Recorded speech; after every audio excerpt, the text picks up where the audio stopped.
Joining the chat this morning is a Hollywood superstar you'll best know as Wanda Maximoff in the Marvel Cinematic Universe, and she's telling us all about a brand new film, Eternity, that's out this Friday. Please, guys, give a big Capital Breakfast welcome to Elizabeth Olsen! Yay! Come on! Good morning! Good morning. How are you? Because we hear you're a bit of a fan of the UK.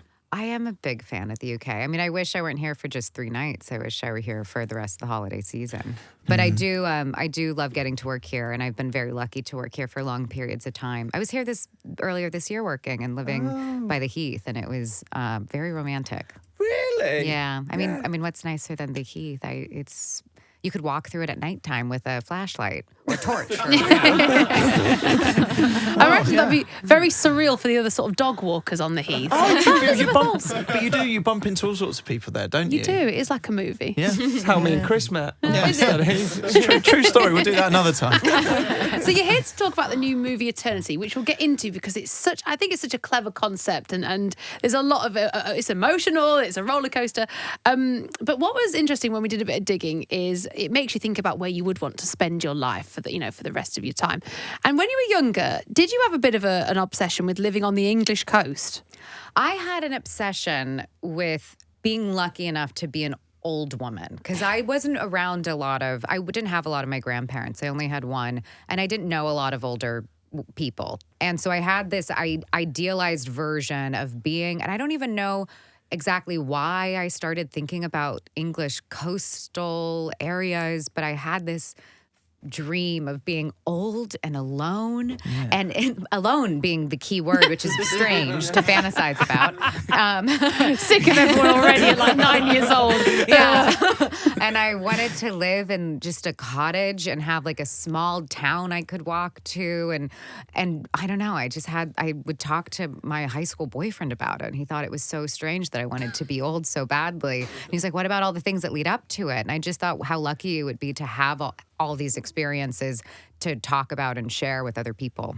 Just thinking about where you could live in the UK and fast forwarding a few years, what we thought we could do is pitch our hometowns to you and just give you a little idea of where you could be. I might not know them. Yes, exactly. That's fine. We'll sell them to you. Okay, great. Who wants to go first? Shani, you go up first. Nottingham. I reckon 3 words, yeah? Oh, okay. Robin Hood Yeah. is from Nottingham. Goose Fair. Oh, Great. That's a lot of poop. Yeah, there's a lot of geese. What else can I say? And the Xylophone Man. That was Wow. he was almost famous in our town square. He just played the xylophone. Yeah. Okay. I think that's sold Nottingham. Yeah, 3 words. It's hard Okay, to do, go isn't on, it? go That on. was really, really good. Okay, so I'm from Watford. Have you heard of Watford? I have heard of Watford. Have you? Yeah, I don't know. I don't think I've been, but I've heard of Watford. Okay, well, it's a fabulous place. I'm saying beers, burgers, beavers. Okay. Wow. It's a great night out. Not Elton John.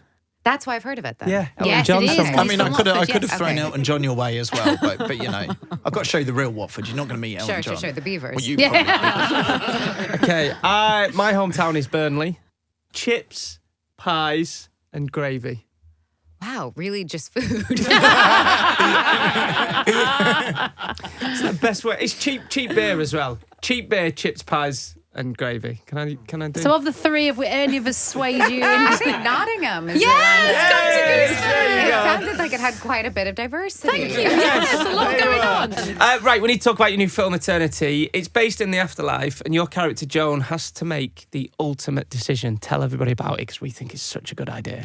Yes, I get to the afterlife, and my husband, who died young in war, has been waiting for me for 67 years, unbeknownst to me until I arrive. And my husband, who died 2 weeks before choking on a pretzel, is also there. And I have to choose. I have a week to choose who I would like to spend eternity with, or at all. I could choose anything, really. When you first read the script, was it one of them because when was it like, this is a great idea?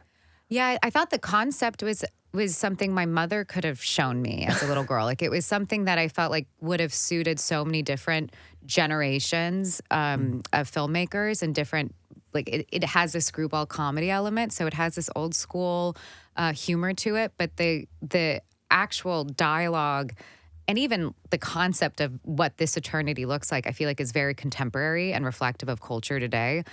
When you get to this junction, it's just a convention of basically more bureaucratic consumerism and capitalism, and everyone trying to sell something to you.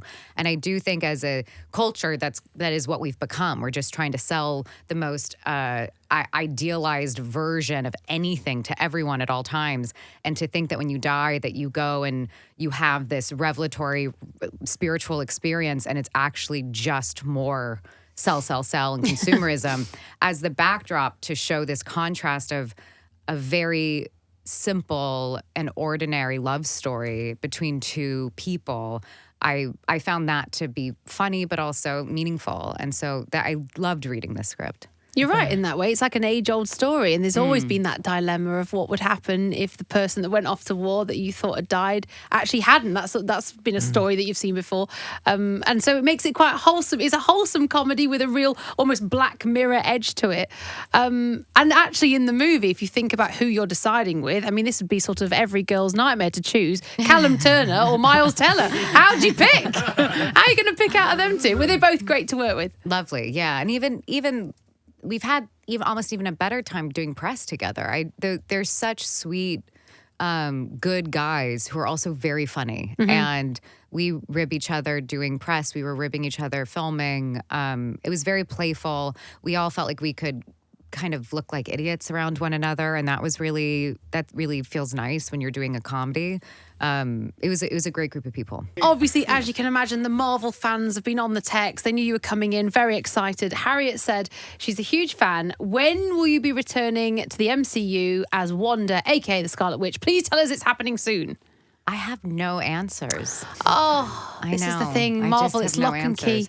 It's lock and key, but even to the people in it. Do you know, I found out who you have to blame, by the way. Who? It was Samuel L. Jackson's fault. What do you mean? Because apparently back in the day, he put a script in like a printer. And then he let it accidentally, he printed 2 copies, but took one and left the other one in there. Yes, and his name was all over it. Yeah, and an intern found it. Yeah, with a watermark. Yeah, so ever since then, none of us ever know anything what's going on with anything to do with Marvel. Even if we see a screener of like any of your stuff, we get to see a snippet, don't we? And it's all out of order. Yeah. So we don't get that thing where you get the ending anymore. We never see the full feature. I mean, that is how we shoot Avengers. We only see our parts. Oh, really?